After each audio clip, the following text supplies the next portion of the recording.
চেহারা এমন চোরা হয়ে গেল কেন? তোকে মাটিতে নামাতে চোখের পলকই যথেষ্ট। আমি ওই শালিমা বিজনেস গ্রুপের শেষ দেখেছি। আমার সাথে থাকতে হলে আর এই বাড়িতে থাকতে হলে তোমাকে আমার কথা শুনেই থাকতে হবে। আমার এই দরজা আপনার জন্য সারা জীবন খোলা থাকবে। তার মানে বৃষ্টি আর সাবির ওমর জাফরের মাধ্যমে টাকায় গরম দেখাচ্ছে। চাওয়া আমার একটাই, শালিমার গ্রুপের ধ্বংস। তুমি মেঘলাকে কেন ফোন করতে পাঠিয়েছো? কিন্তু আমি ওকে কেন ফোন করতে চাইবো? আমি কাউকে পাঠাইনি। একদম মিথ্যা কথা বলবে না। আমি নিজ চোখে সাব্বিরকে দেখেছি, হাতে নাতে ধরেছি।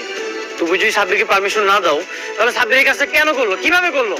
সাব্বির? হ্যাঁ সাব্বির।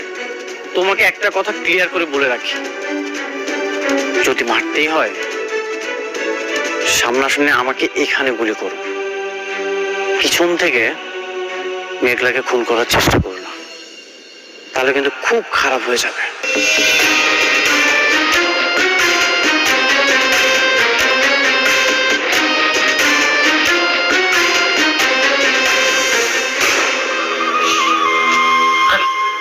এক ইঞ্চি আর একটা ইঞ্চি হলো না, আমার মাথার ঘেরুটা একদম বের হয়ে যেত।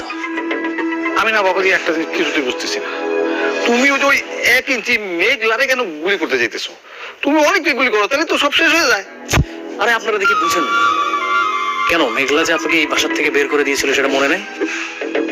আর এই বাসা এখন শালিমা গ্রুপ অফ ইন্ডাস্ট্রিজ এর নামে লেখা। মেঘলা যদি বেঁচে থাকে তাহলে যে কোনো সময় আমাদেরকে ঘাত ধাক্কা দিয়ে বের করে দিবে। এই হয়, এইটাও বুঝেন না আপনারা? এইভাবে তো ভাবি নাই বাবাজি।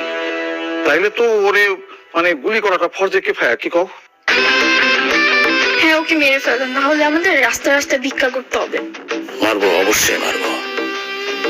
একবার না পারিলে দেখো শতবার। আপনার বড় লোক বউ লোক পাঠাইছে আমার দুনিয়া থেকে সরায় ফেলার জন্য। গুলিটা যদি